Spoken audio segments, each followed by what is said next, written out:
Bismillahirrahmanirrahim. Assalamualaikum warahmatullahi wabarakatuh. Siswa-siswi kelas 8 MTS Adat Darain yang Bapak banggakan, alhamdulillah hari ini kita dapat belajar meskipun melalui kegiatan PJJ. Semoga kita semua selalu dalam keadaan sehat walafiat, dan semoga wabah pandemi COVID-19 segera diangkat oleh Allah Subhanahu wa Ta'ala, sehingga kita dapat menjalani suasana normal seperti sedia kala. Amin. Dalam kesempatan ini kita akan membahas tentang pesawat sederhana. Ada 3 bagian yang akan kita bahas. Yang pertama adalah tentang jenis-jenis pesawat sederhana. Yang kedua tentang keuntungan mekanik dari sebuah pesawat sederhana. Dan yang ketiga, contoh serta pembahasan soal. Baiklah, kita mulai dengan sama-sama membaca basmalah. Bismillahirrahmanirrahim. Anak-anakku sekalian, pesawat sederhana adalah sebuah alat yang sangat sederhana yang digunakan untuk memudahkan usaha. Nah, ada 3 jenis pesawat sederhana yang kita bahas pada kali ini, yaitu tuas atau pengungkit, yang kedua katrol atau yang biasa suka kamu sebut sebagai kerekan, dan yang ketiga adalah bidang miring. Kita mulai pembahasan kita dari tuas atau pengungkit. Pada animasi ini tampak cara kerja sebuah pengungkit. Ada titik tumpu di tengah, kemudian ada beban ini di bagian tepi, dan ada gaya atau kuasa yang digunakan untuk mengangkat beban. Besaran-besaran yang dimiliki oleh sebuah tuas ini ada titik tumpu di tengah T, kemudian di ujung yang sebelah kiri ini adalah beban W, dan di ujung sebelah kanan ini ada F, kuasa, gaya yang diberikan untuk mengangkat beban.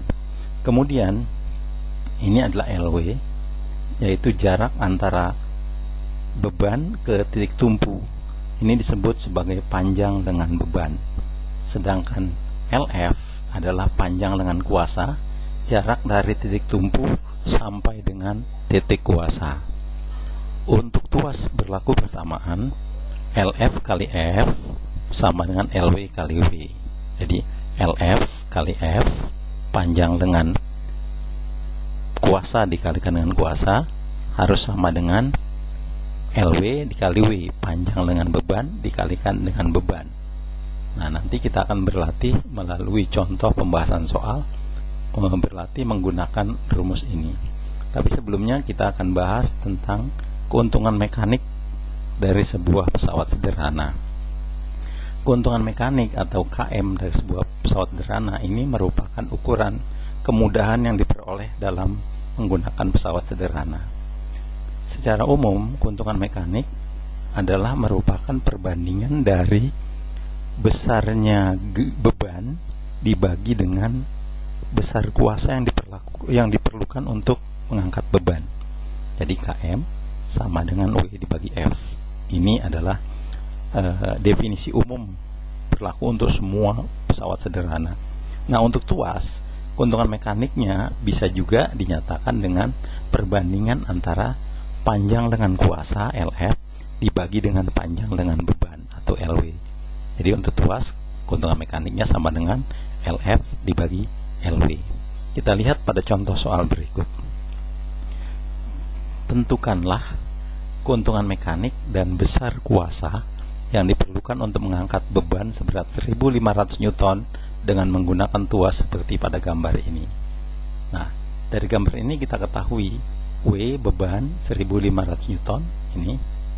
Kemudian LW panjang lengan beban adalah 20 cm, ini jarak dari beban sampai titik tumpu. Kemudian LF panjang lengan kuasa adalah 50 cm, jarak dari titik tumpu sampai dengan kuasa. Kemudian yang ditanyakan adalah pertama, keuntungan mekaniknya berapa dan berapa besar kuasa yang diperlukan. Kita jawab, keuntungan mekanik untuk tuas adalah LF dibagi LW.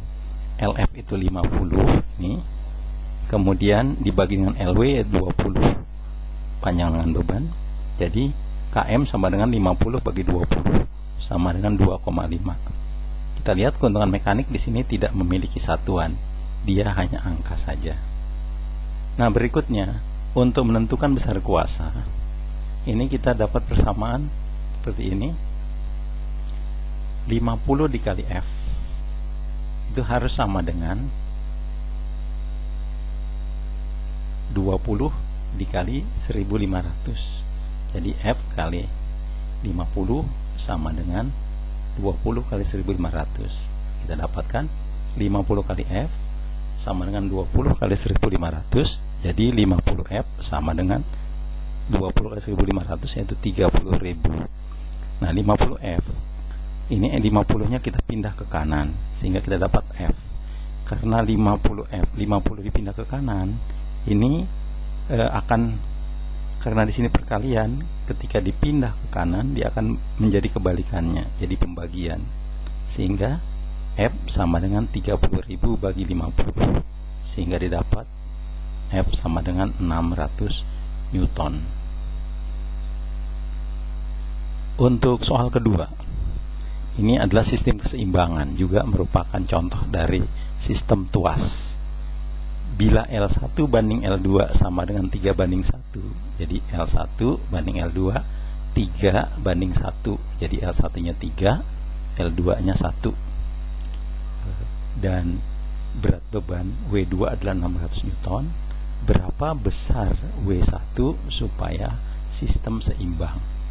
Nah, dari gambar ini kita bisa tentukan bahwa L1 kali W1 harus sama dengan L2 kali W2. L1 kali W1 sama dengan L2 kali W2. L1 3 dikali W1 sama dengan L2 1. Ini L2 1 dikali W2 600. Jadi 3W1 sama dengan 600. Angka 3 kita pindah ke kanan karena dia di sini perkalian, pindah ke kanan maka jadi kebalikannya, jadi pembagian, sehingga 3W1 sama dengan 600, 3 nya dipindah menjadi W1 sama dengan 600 dibagi 3. Ini jadi pembagian sama dengan 200 Newton.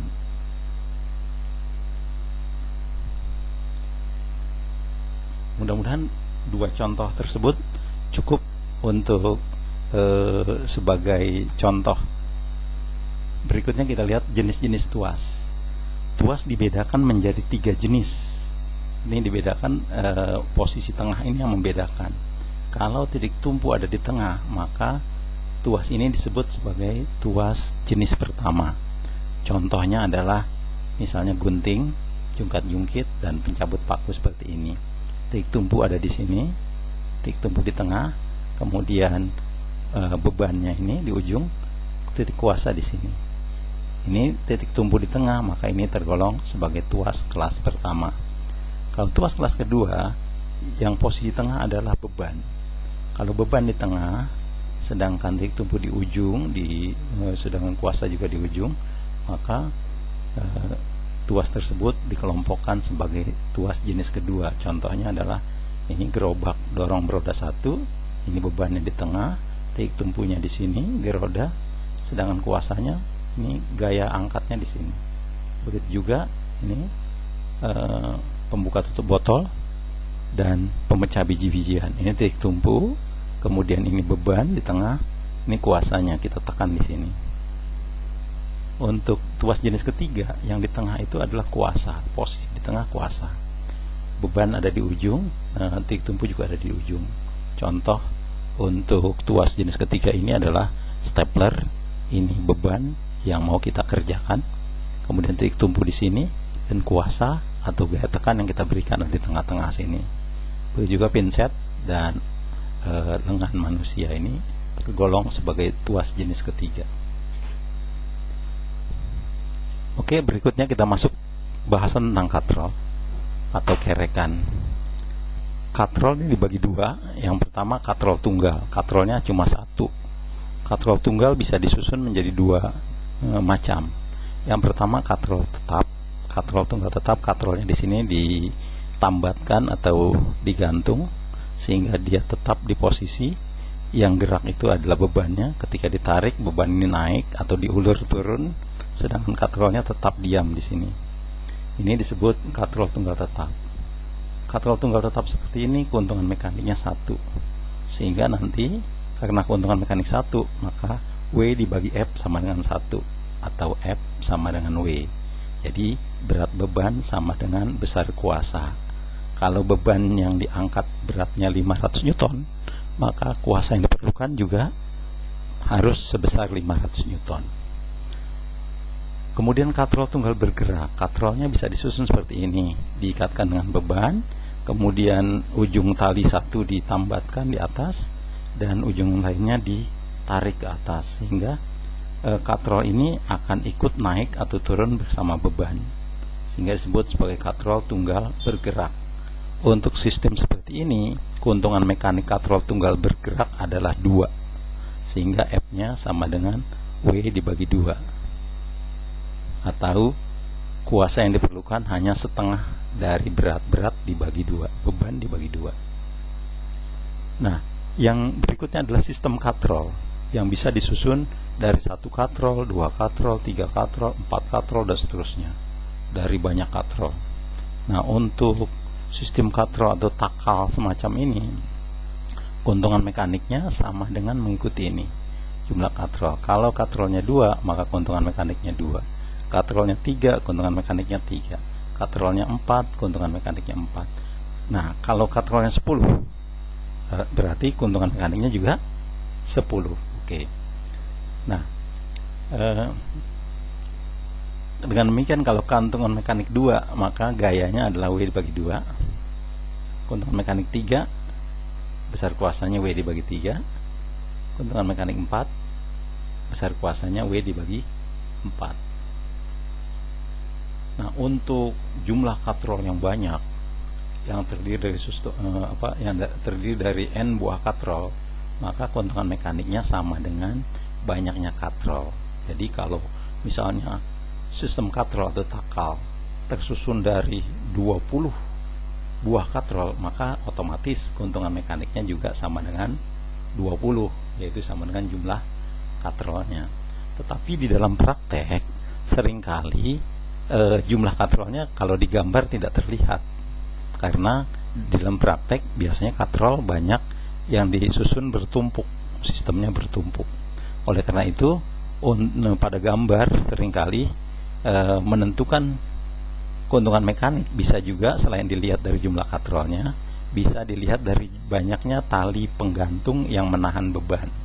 Misalnya pada gambar ini, keuntungan mekanik ini katrolnya 2, keuntungan mekanik 2. Tapi bisa juga ini keuntungan mekanik dihitung dari jumlah tali penggantungnya, itu ini 1, tali penggantungnya 2, jadi KM-nya 2. Yang ini kita lihat tali penggantung yang dihitung adalah ini 1, 2, 3.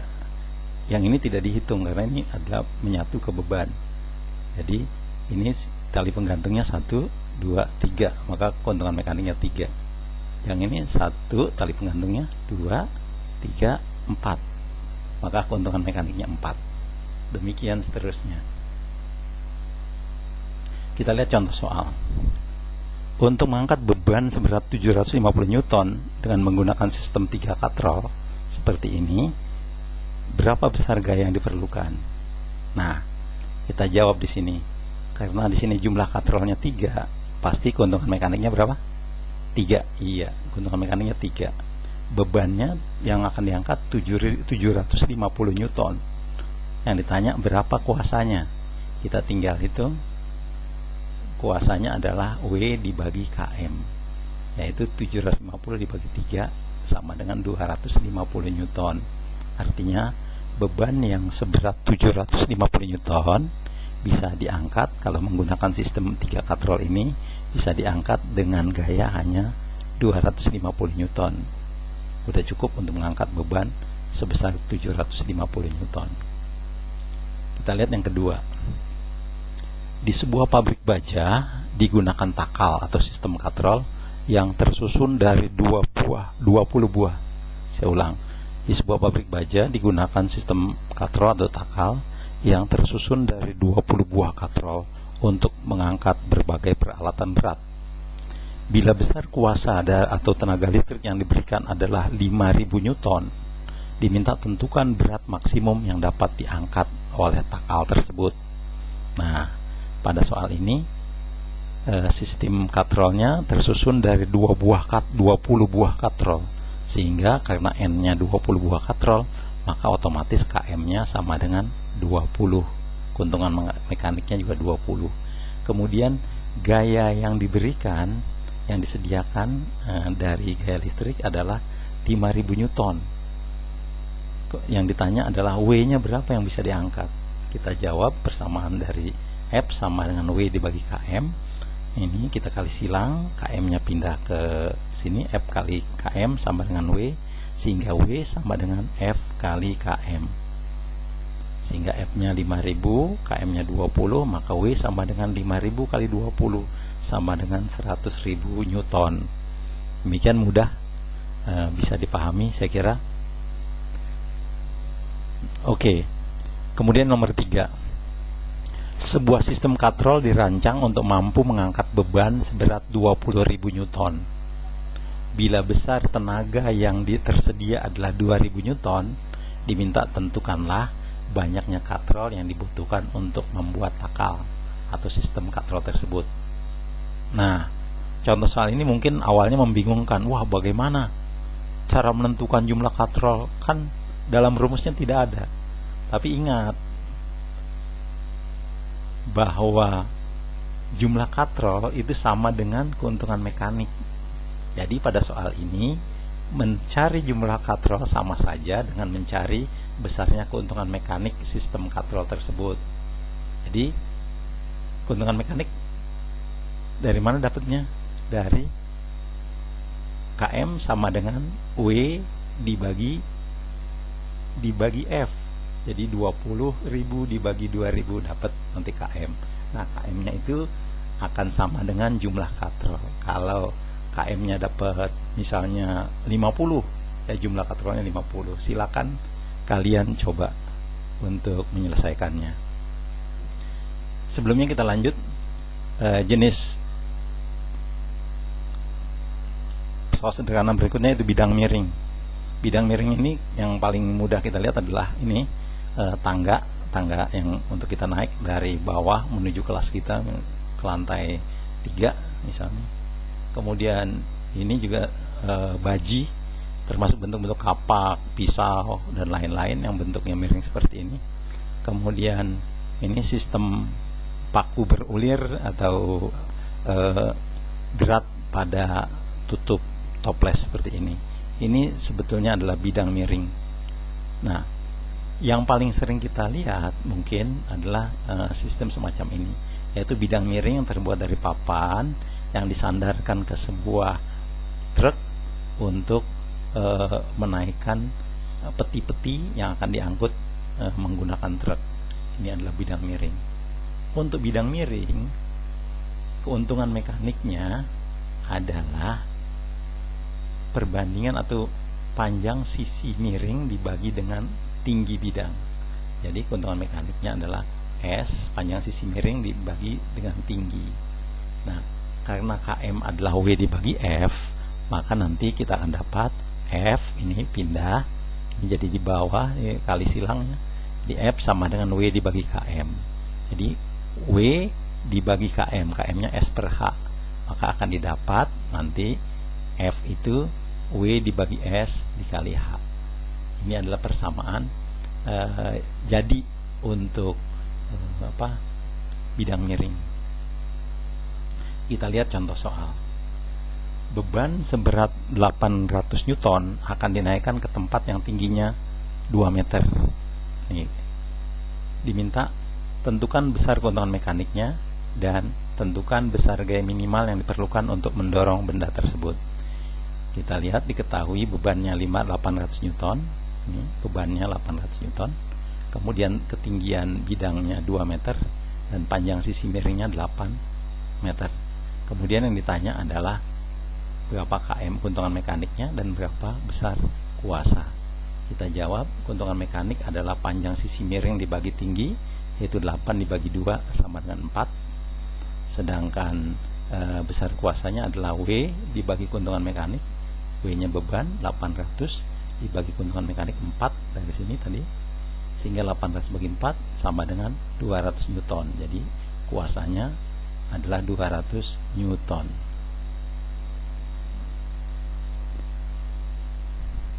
Untuk soal berikutnya, beban seberat 1200 Newton ini akan dinaikkan ke tempat yang tingginya 3 meter. Ditanya berapa besar keuntungan mekanik bidang miring ini, dan kemudian berapa gaya minimal yang diperlukan untuk mendorong benda ke atas. Diketahui W-nya 1200 Newton ini, H-nya dari gambar di sini 3 meter, kemudian alasnya ini 4 meter. Nah, ini belum diketahui sisi miringnya berapa. Padahal nanti diperlukan untuk menentukan KM. KM-nya berapa yang ditanya, kemudian berapa besar kuasanya. Kita lihat panjang sisi miring sudah biasa kita cari ini di pelajaran matematika dengan menggunakan rumus Pitagoras. Jadi ini S kuadrat sama dengan 3 kuadrat tambah 4 kuadrat, atau S kuadrat sama dengan 9 tambah 16, atau S kuadrat sama dengan 25, sehingga S-nya sama dengan akar dari 25, yaitu 5. Nanti bisa digunakan untuk mencari KM. KM adalah S 5 dibagi H3, 5/3. Dan selanjutnya silakan kalian mencoba menyelesaikan soal yang ini. Sekian, terima kasih. Tetaplah berlatih. Semakin banyak berlatih, maka akan semakin memudahkan kalian memahami soal-soal. Demikian, terima kasih. Assalamualaikum warahmatullahi wabarakatuh.